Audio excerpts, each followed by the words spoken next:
पीले दांत वाली बहू। रंजना कभी ब्रश नहीं करती थी।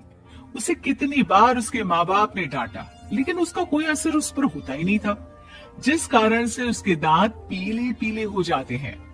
शादी के बाद। अरे बहू, वैसे तो तुझ में कोई कमी नहीं है, पर तेरे दांत दांत इतने पीले कैसे है बेटा?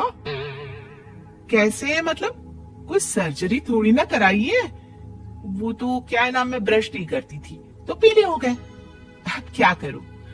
आप कहे तो लाल करवा लूं या फिर काले?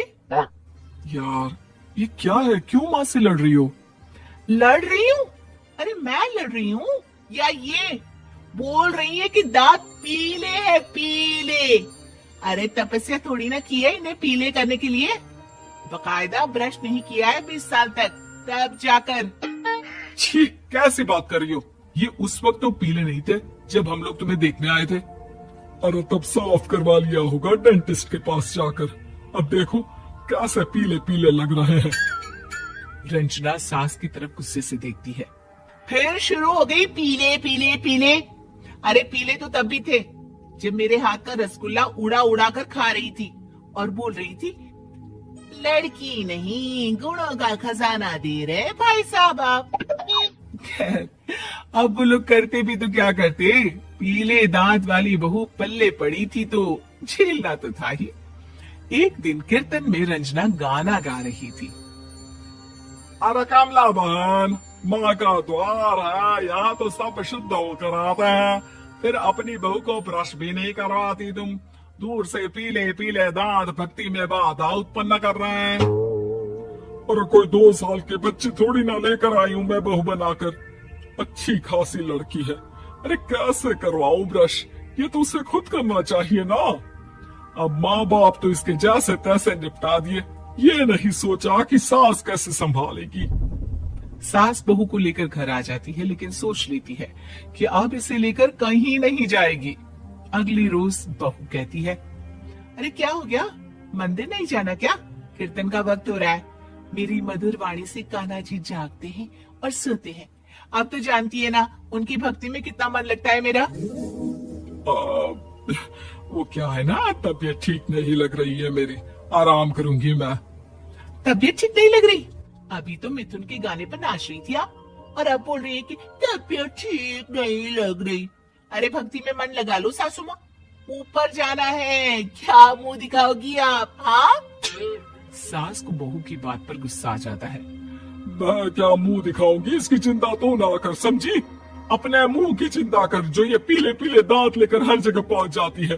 पता है लोग कितना मजाक बनाते हैं। ना जी ना, मैं नहीं जाना कहीं तेरे साथ। तो ये बात है। कोई ना, मत जाओ, मैं अपने कमरे में ही बैठकर भक्ति कर लूंगी। ऊपर वाला दांत थोड़ी ना देखता है, मन देखता है, भावना देखता है। और अरे बस बस, तू सब कुछ दिखा, बस ये सफेद चमकदार दांत ना दिखाना किसी को, है? जा यहाँ से। बहू को सास की बात का कोई फर्क नहीं पड़ता। वो तो जैसी थी वैसी ही रह जाती है। सुबह नहाकर किचन में खाना बनाना, फिर खाना खाना, कीर्तन भजन करना और सो जाना।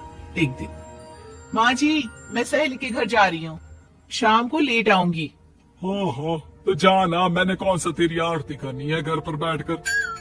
रंजना सहेली के घर जाती है, जहाँ वो पार्टी में जाने की तैयारी कर रही होती है। अरे शिखा, कहाँ जाने की तैयारी कर रही है? मैं गलत वक्त पर आ गई क्या? अरे नहीं यार, उल्टा सही वक्त पर आई है।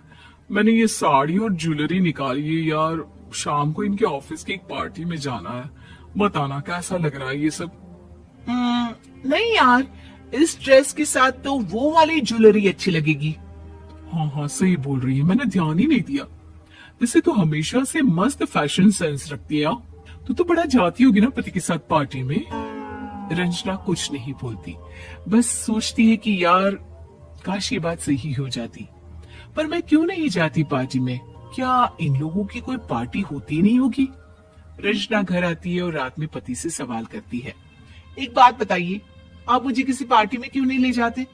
क्या आपके यहाँ ऑफिस में पार्टी नहीं होती? पति बेचारा क्या कहता कि दांत पीले हैं तुम्हारे इसलिए। अरे कोई पार्टी होती नहीं हम लोगों के ऑफिस में, तो कहाँ से लेकर जाऊं? और मार्केट, मॉल, कहीं वीकेंड घूमना, कहीं तो। अरे यार, सारे हफ्ते में एक छुट्टी मिलती है, तो सोचता हूँ कि आराम ही कर लूं। क्यों? रंजना मन मार के रह जाती है। पहले कभी सास के साथ मंदिर जाया करती थी, लेकिन वो भी सास ने ले जाना बंद कर दिया। घर बैठी बैठी रंजना बोर हो जाती है। तभी उसे आइडिया आता है और वो मायके जाने का सोचती है। सासू माँ, 2 दिनों के लिए मम्मी के घर जा रही हूँ। अच्छा अच्छा ठीक है, आराम से जा। और हाँ, माँ से कुछ अच्छी आदत सीख कर आना कि कैसे शरीर के हर भाग की तरह दांतों की सफाई भी जरूरी होती है, समझी? शुरू हो गई ना आप। वो लोग आपकी तरह नहीं है कि छोटी छोटी बात का बतंगड़ बना दे। उन लोगों के लिए मैं मायने रखती हूँ, ना कि मेरे पीले पीले दांत। रंजना माँ को बिना बताए उन लोगों को सरप्राइज देती है, लेकिन जैसे ही वो दरवाजे पर पहुंचती है, अंदर देखती है कि घर वाले कहीं जा रहे होते हैं। अब माँ, काश रंजना दीदी के दांतों वाली प्रॉब्लम नहीं होती, तो वो भी हम लोगों के साथ चलती ना बुआ जी की बेटी की शादी में। हाँ बेटा, लेकिन अब उसे कौन समझाए कि उसको उसके पीले दांत नहीं दिखते, लेकिन उसके आसपास के लोगों को कितना एम्बेरेसिंग फील कराते हैं। मुझे तो कितनी बार उसके स्कूल की टीचर ने शिकायत की कि उसके साथ कोई लड़की बैठना भी नहीं चाहती, और ना ही कॉलेज में कोई उससे बात करना चाहता था। लेकिन पता नहीं क्यों उसे ये बात समझ में ही नहीं आती। कोई कमी नहीं है उस लड़की में, बस यही कि दांत पीले हैं। वो तो भला हो जीजा जी और उनकी माँ का, जो दीदी को जैसी है वैसे ही रखा हुआ है। रंजना को अपने घर वालों की बात सुनकर बहुत दुख होता है। वो सोचती है कि वो क्या करे, लेकिन फिर वो सीधा डेंटिस्ट के पास जाती है, अपने दांत चमकाती है और कसम खाती है कि वो रोज ब्रश करेगी। अरे क्या हो गया? तुम तो 2 दिनों के लिए गई थी ना, पर कोई ना, अच्छा है, चलो आ गई तो। रंजना सास के सामने आकर खड़ी हो जाती है और पूरी स्माइल करती है, उसकी चमकदार दांतों को दिखाती हुई। चले मंदिर। माँ, मुझे माफ कर दीजिए, मैंने आप लोगों को बहुत एम्बेरेसिंग फील करवाया। मैं आज से रोज ब्रश करूंगी।